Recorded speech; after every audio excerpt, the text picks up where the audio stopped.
First of all, introducing our challenger. Out of the blue corner. He's going to step in and he does. It's all over. Let's bring on the boom. This is Eternal MMA.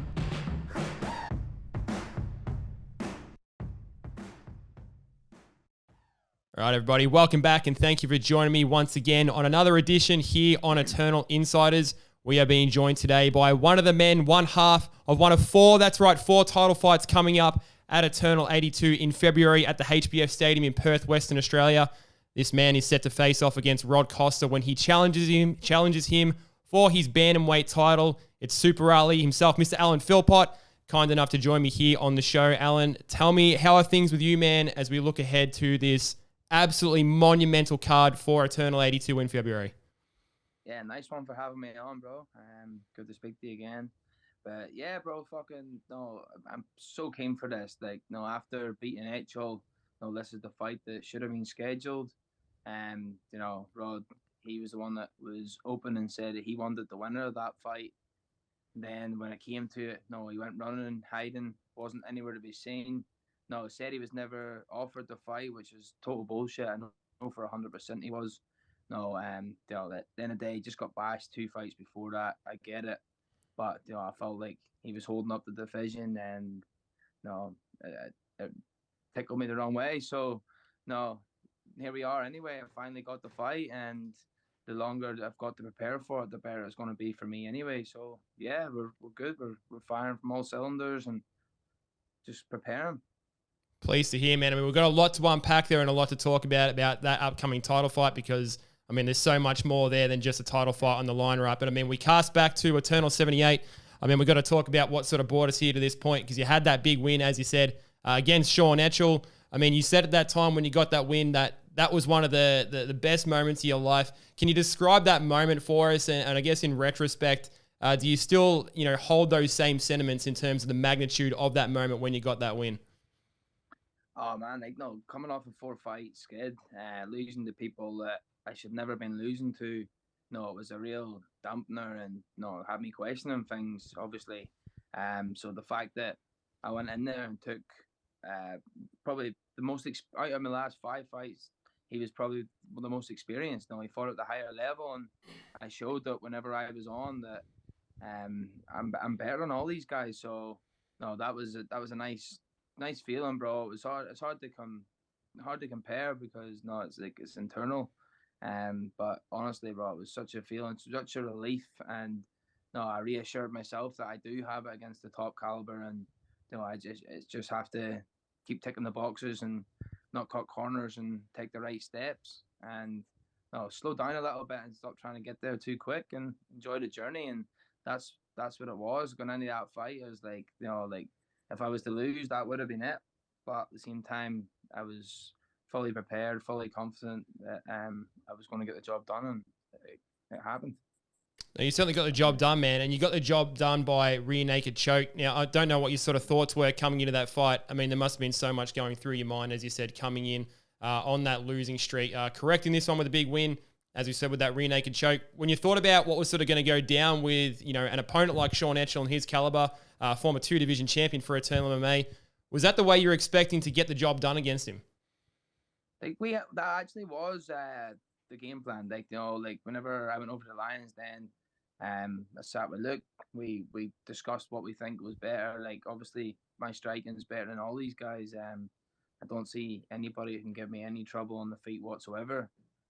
We've seen a few holes in Etchel's game that we capitalize on, and Luke helped me believe in my game again. And I've got more submission wins than I do any other wins, like decisions or striking. Submissions used to be my bread and butter. So to get that confidence back and to know that he had the full confidence in me as well. I was just going in there and I was like, I know anywhere it was going to go that I was going to win. But the plan was if we do get close and we do, was actually planning more to get him against the cage and work off the leg trips or whatever. But when I caught the kicks, I went down and it just flowed with it, to be honest. But in the warm up, me and George Mangles, he was my warm up partner, and we were just rolling about and stuff. And I just kept catching it. I just kept catching the back, and he was like, "Are you going to choke him?" And I was like, "You know what? I feel like this is going to happen." and then it did. And I mean, when you got that submission in, man, I mean, what was that sort of feeling like for you in terms of, feeling the ref, sort of wave the fight off? I mean, that must have been such a weight off your mind. I mean, as you mentioned, coming in on the losing streak that you did, what was that feeling like for you? Was there just a massive sense of relief to get yourself back into that win column? Like, what was it sort of like in that moment once you felt the ref stop the fight?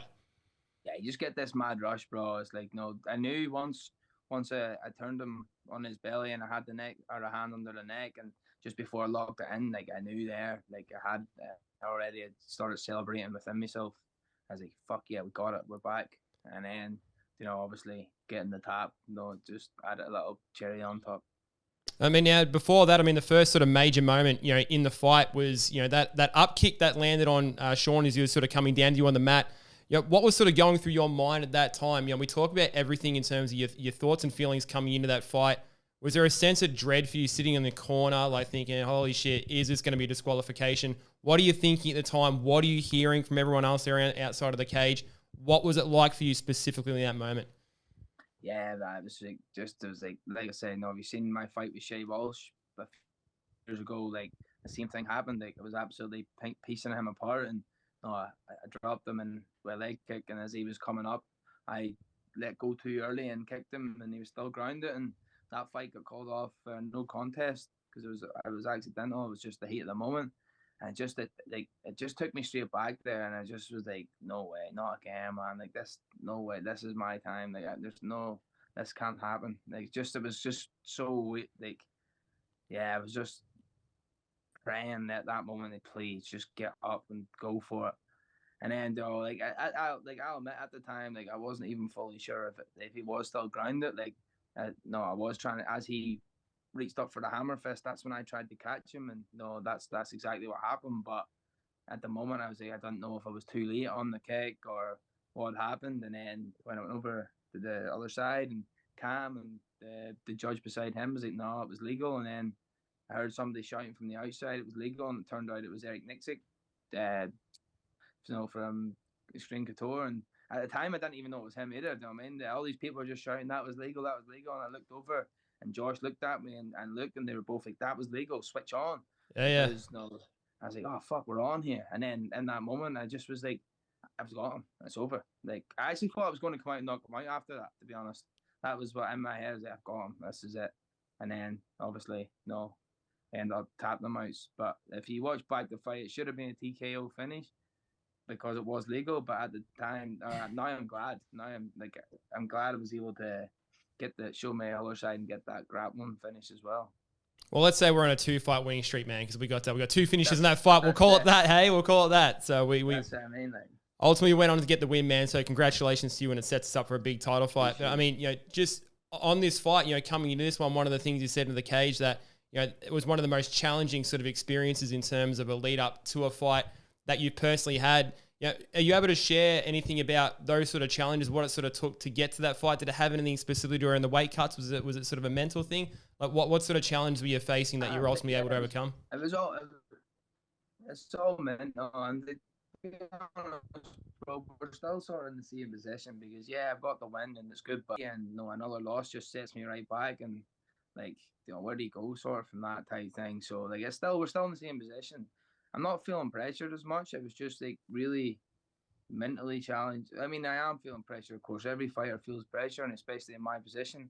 Rod's going to be in the exact same, if not worse. But it was just like to try and be able to get myself in the headspace of being a winner, already winning, putting the work in, having that confidence, and to let go and just get in there and do it again was a real mental challenge.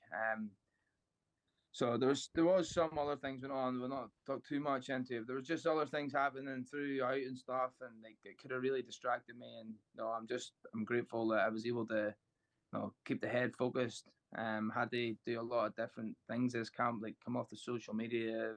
I was doing a lot of reading. I was working with my therapist for my life therapist Charles, and then also had therapy with Rob for the sports psychologist side. So I was just hitting it from all angles, and it really took a lot to get myself there, just to be able to pick myself up after the 4-fight losing streak. And no, at the end of the day, I used to be the man. Like back, we went to UFC London, and we're walking over, or just being there all over. He was looking after everything. And walking up, hugging me, and Josh was looking at me, and he's like, "Fuck, it's mad. Everyone knows you." And like he's the one getting ready for the UFC fight. So it really, it just made me realize like I used to be that guy. Like I was the man on the top, and I know I can get there. Like I know I have the ability to get there, but getting there's obviously another kettle of fish, and so it was really nice just to be able to do it all and get there again.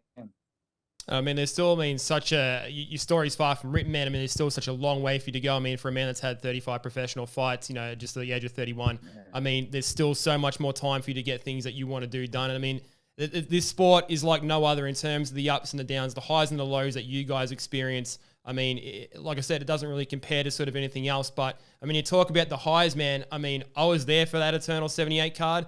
I mean, the fan support that you had for the guys that were cage side and everything, I mean, you were getting the biggest pops, man. I mean, those guys are following you, I'm guessing, wherever you sort of go. I mean, what was that like for you? I mean, you share that moment. You talk about how big a high the win was for you, but what was it like to be able to share it just with those supporters, with that fan base? Because that looked like it must be an incredible thing for you to experience. Yeah, no, that was special for everyone, bro, because, like, yeah, we're fighters, but like, I'm here on the other side of the world with no family. Like, that is my journey, this side of the world. Like, every fight they're either meeting up and watching together or they're attending the fights or whatever. And, like, they all know that what it takes and how much work I put in, and and how like unlucky I have been. And it meant a lot to a lot of them as it did me. Like some of the boys also that I was able to do what they all know. Like this is coming out of their mouths. You know what I mean? Like, it was just really nice. Like I haven't seen a lot of them boys in a long time, just because I had to cut off from everybody to get the head in the space and to get myself in the right zone and the fight. And like every one of them showed up. You know what I mean? And that meant so much to me. And to be able to go out. Like this is my home now. Sydney's my base, and to go out there in my hometown and to get the win the way it did, and it just was it was a special moment in my career. And I've had a lot of fights, and that was one of the most special in my career for sure.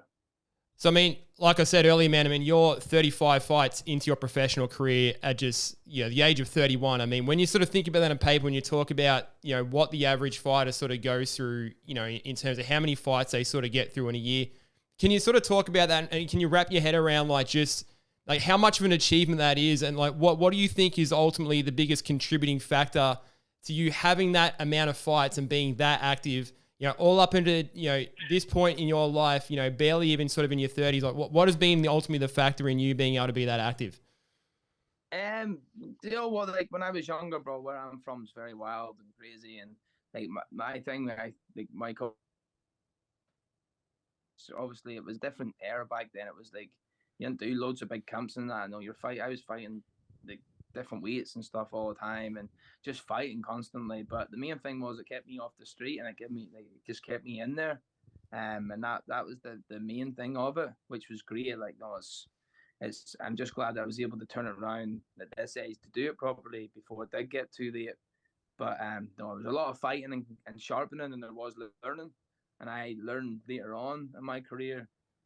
You'd think I would have learned a lot sooner, but better late than never.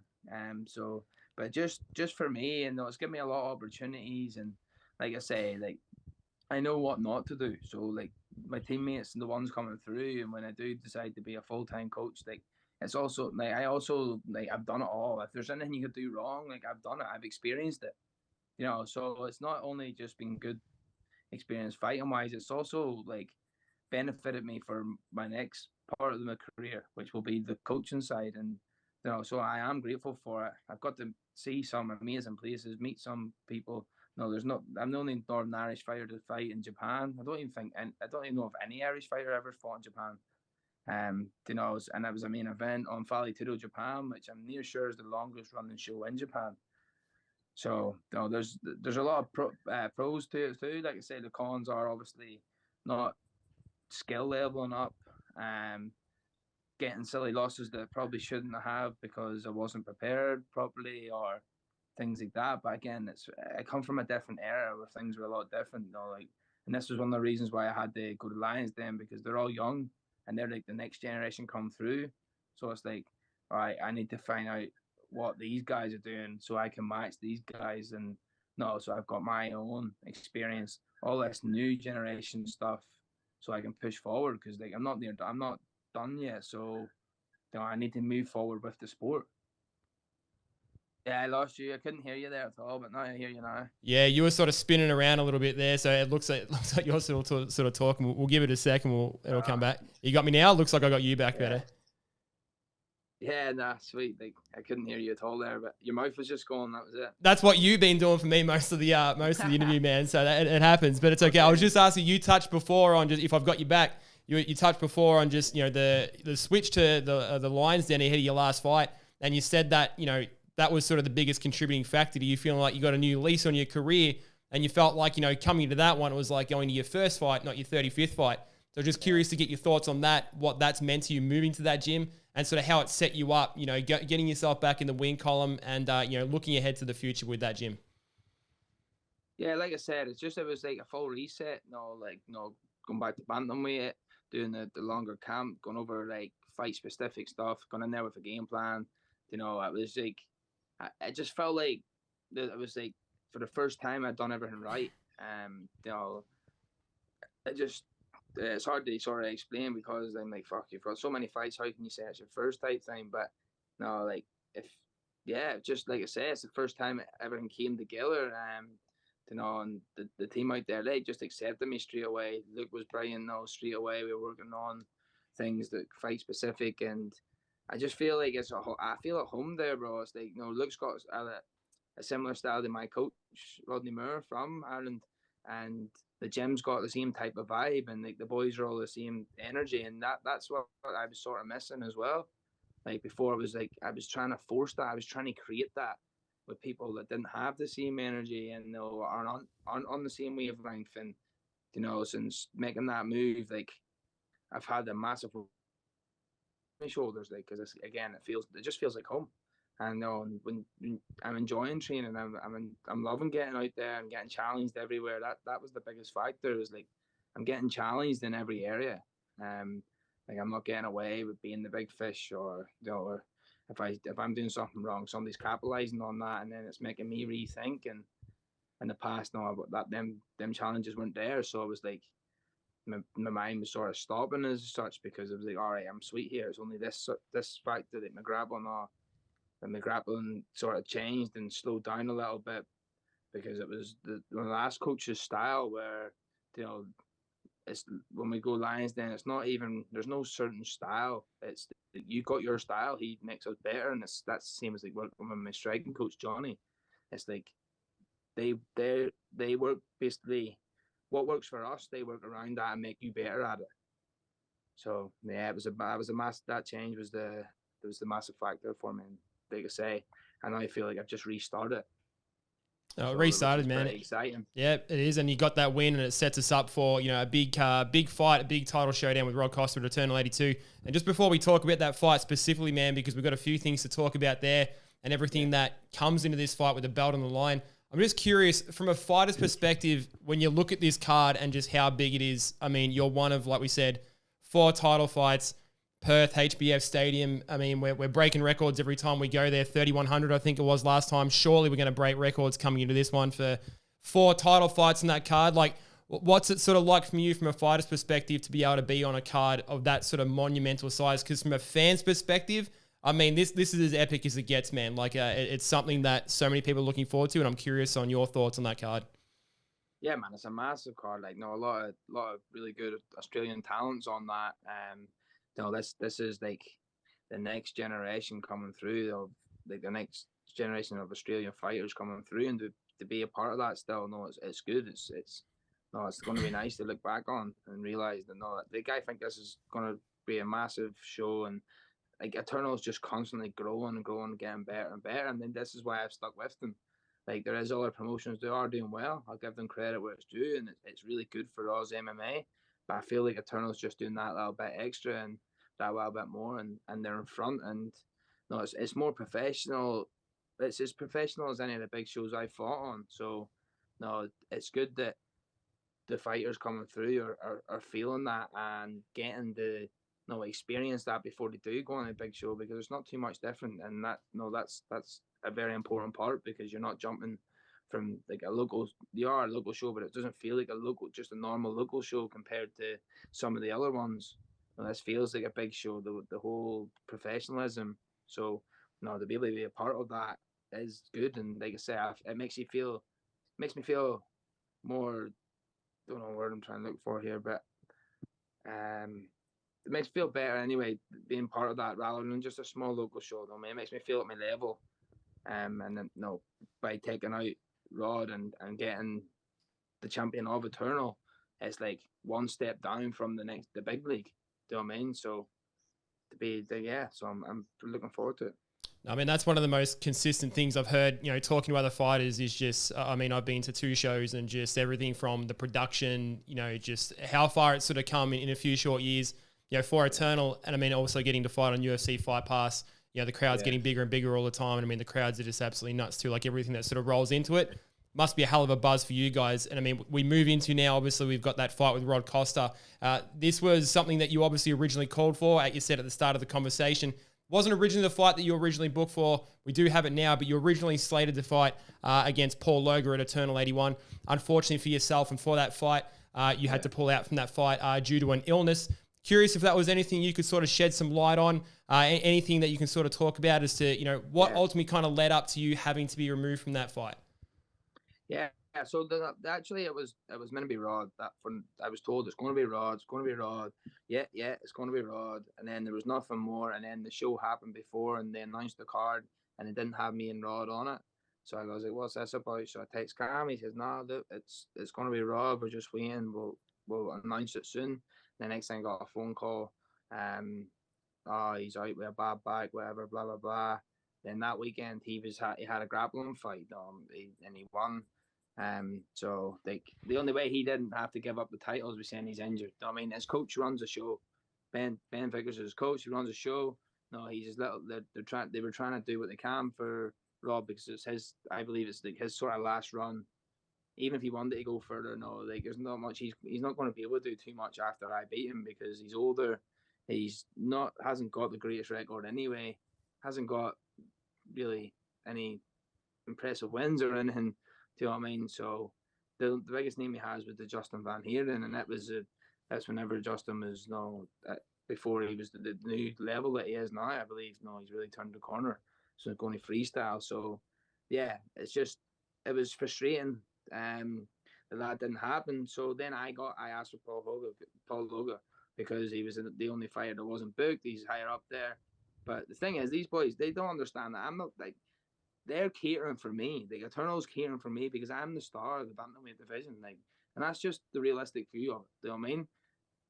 Paul Loga doesn't entertain anyone. No one's really excited for him except his little gang up in Brisbane. Do you know what I mean? He's a little fat flyweight for a start. You know what I mean? He's meant to be flyweight. He's just too lazy.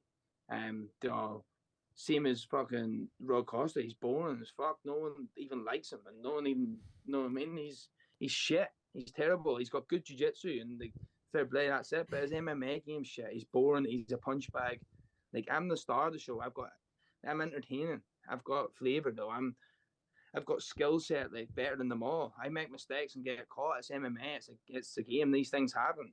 But I am the star of the show. Like, I'm bringing bums on seat. I'm the biggest ticket seller in Sydney. I go to Gold Coast. I'm one of the biggest ticket sellers. I've got people all over the world watching me fight. Like, none of these other boys are doing that. Do you know what I mean? So this is what they need to realize. Like, this is the Super Rally show, and this is why I'm getting what I want to get. Has the fight, obviously it's a title fight, so it doesn't become much bigger than that, especially when you put on a card like we've got for Eternal 82 amongst 4 title fights. But I mean, since that fight fell apart with Paul Loga, I mean, there was everything sort of going around online. Obviously, you saw, a lot of the talking, all that sort of stuff, more the other fighters. You've been doing this for so long. I mean, I'm sure you've probably seen this so much. You've experienced it. It's the first time I've had to pull it in 15 years. The fact that, they were even saying, "Oh, he's got the sniffle, he's cold, or he's scared, or whatever." Bro, like, let's be serious. If there's a fighter that's not scared to fight, it's me. Like, that's like, no. The reason that Paul Logan only got that fight was for me, because of me. Like, I was giving him the opportunity more than anything. Do you know what I mean? As soon as that, no, like, what if it was anything to do with him, or they were interested, or that? Why is he not in fighting for the title? Do you know what I mean? His last 2 wins are against 2 flyweights. One was out for 9 years, and the other one's 1-3. Do you know what I mean? And they're saying, "Oh, Paul Logan's on this big win streak, blah blah." They all just want to be something they're not. They're trying to be something they're not. That's the difference. Do you know what I mean? I'm as real as it comes. I'll just call a spade a spade. Does it make it any more sort of personal for you? Because when you talk about the sort of the chatter, and I mean, a lot of that was coming from Rod himself as a champion. Does it make it much more personal for you, or is it just strictly business for the belt? Nah, it's personal. I want to punch the face off him, bro. It's good. Like, don't get me wrong. After the fight, like, anybody that, like, and when the fight's over, it's a different. I'll respect win, lose, or draw. Whether I like them or not, it's a different thing. But I'll still have the mutual respect. If they beat me, fair play. You win. If I've got problems going on or whatever, it doesn't matter. If I'm getting in that cage, I get beat fair and square. I've always said that. I've never ever tried to, like, play it down or anything. I've always held my hands up. But, you know, Rod, he's just trying to bring light on himself again. Like I said, he openly said all over the internet he wanted the winner. So I was like, all right, sweet, let's do it. And we didn't have any problem before. I actually had respect for the guy because he was one that would have stepped up and took the challenge. And then nothing for ages. Didn't even speak. Didn't say boo. I probably sick for the first time in life, and he calls me a pussy and scared. Like, that's just pathetic and desperation. Do you know what I mean? Even the stuff he was saying did not make sense whatsoever. Like, he was digging a hole for himself constantly, and it's really. I'm glad because it's brought more. Like, he's half sold the fight too. It's not just been me, which is good. Do you know what I mean? Now people want to, on his side, want to see me get beat. My people want to see him get beat. Vice versa. People want to see me win. People want to see him win. And so it's going to be it's the most entertaining fight in the card. It's the only fight that's being talked about. Like, the main event is a massive fight, and as soon as it was announced, yeah, a couple of likes, blah blah. As soon as mine was announced, boom, internet kicks off. That's it. Everyone messaging me, all these interview people wanting interviews and stuff. So, you know, it speaks for itself. Like I said, it is personal now. It's going to be personal in there. There'll be no touch of gloves and, you know, all that shit. Like, it's like, I just want to go in there and punch the face off him. Of course, it's about controlling my emotions. Like, the ego fight that got the better of me. No excuses whatsoever. That's just caused me to fight the way I caused. Like you see, I was battering him before I made the mistake because I wasn't thinking clear. Well, now I know this. You know what I mean? I'm like, I know how to control my emotions best. That I still be able to do it in a vicious way. Where, no, like, Rod Costa's never fought anyone like me ever. Like, there's not even anyone in Australia can fight like me. Do you know what I mean? And the level of difference of my striking to anybody he's fought is like margins. His grappling's superior, don't get me wrong. His jiu-jitsu is top class, but his MMA game's shit. Do you know what I mean? I don't rate him whatsoever. And I've fought and beat better people than him. I beat Gustavo Falsaroli, who's a far better version of Rod Costa. And I didn't even have to step out of second gear. And the best thing about it is this is a massive cage. There'll be no grappling exchanges in this fight unless I want there to be. And I say that now, like, there's going to be no grappling in this fight. It's going to be me pinging his head off. Because the one thing I'll give him credit for, he's probably the best at taking a beating. You know what I mean? He's the best punch bag in Australia. Fact, fair play. No, he can take a digging. Definitely got CTE. Going to get even more CTE after this. But I'm going to go out. I'm preparing for 5 rounds of the worst him grind. And I'm not even going to need it, but I'm going to prepare for it. And that's going to make me fire from the bell. And as soon as I bang him all over the show, he's going to be like, fuck, what have I done here? I mean, this is really just, I mean, the good thing for, I mean, not just for yourself in this fight, but I mean, like, fight fans is, you know, when these sort of fights don't look like they're going to come together or they don't end up happening, you get scheduled for another fight, we don't always get to come back to the fight that was originally being booked. Like you said, you called for Rod initially. It got booked to Logan. That fight didn't happen. We got the Costa fight back. We got the fight back that you wanted. We got the fight that we want to see. As you sort of alluded to, you believe this is sort of, let's call it the people's main event, maybe for this one for Eternal, bro. 82, man. So 100%, it's 100%, lad. And I'm the star of the show, and that's not me trying to be one of these Conor McGregor, Sean Sugar, Mali wannabes. Like, this is me being me, and like, this is just the realization of it. Like, I'm the biggest draw on that card. There's no one else as exciting. Well, Quaylen, skillfully and technique, brilliant. Same as Don Man far. I know what I mean, but personality-wise, they're good kids. They're nice kids. They're just getting in there to do it. So I mean, like, this is different for me. I've been around it a long time. I know how the business works, and you have to sell it a little bit too. But the only difference is I'm not selling it in a fake way. I'm speaking out the truth and speaking out the real version, and that's the difference. This is what people want to see. They want to see the real raw side of it. So I mean, I'm saying what I think.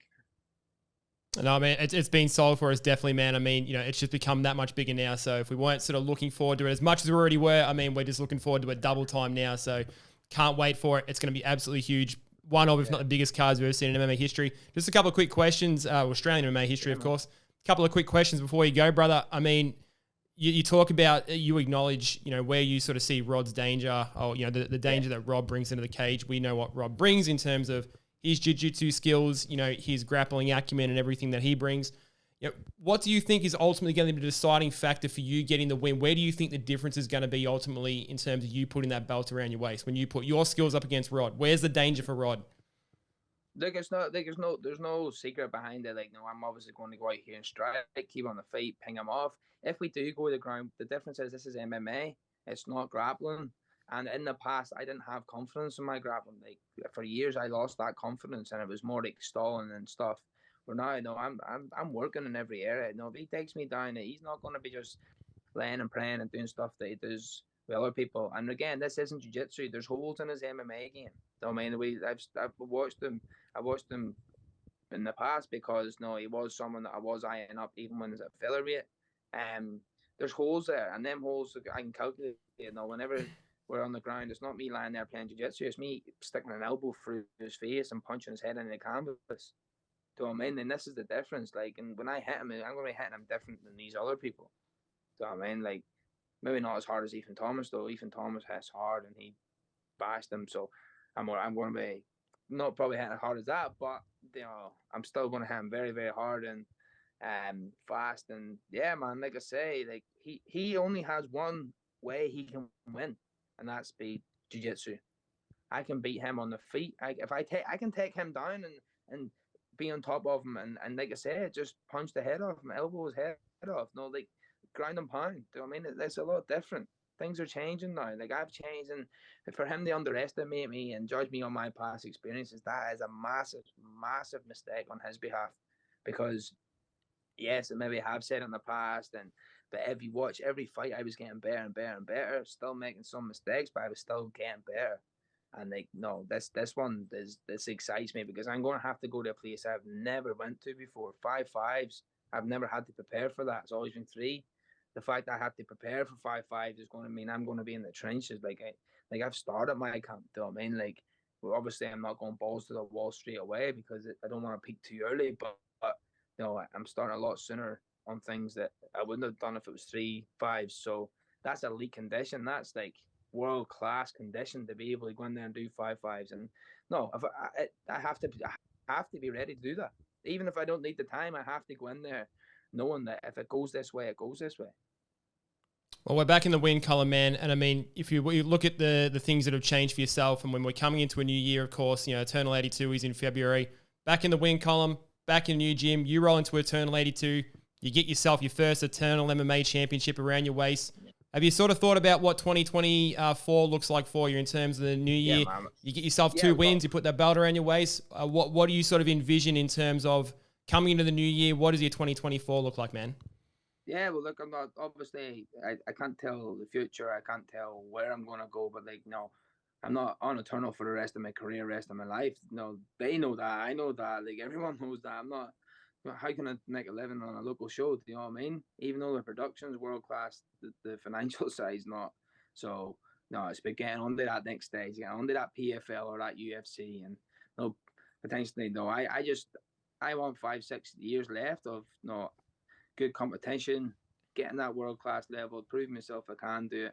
Showing all these kids and setting a good example, and like not even just the kids, the people in general that when things aren't going right, just keep going, persevere, and keep that foot on the gas, and you can overcome it, and that's my goal. And I honestly believe, after I go in here, and it's not the fact just beating Rod Costa, it's how I'm going to beat him, how I look when I beat him. And this is me being honest, bro. I am so confident. I'm a different person, bro. Like, these boys don't understand. Like, I am a different animal now. And no, I know I've got what it takes to hang with the best in the world. And it's just get this title, get on to one of them bigger shows, and then, it's up to me. Then the world's my oyster, and just keep going as far as I can go, and until the day the gloves got hung up, they got hung up.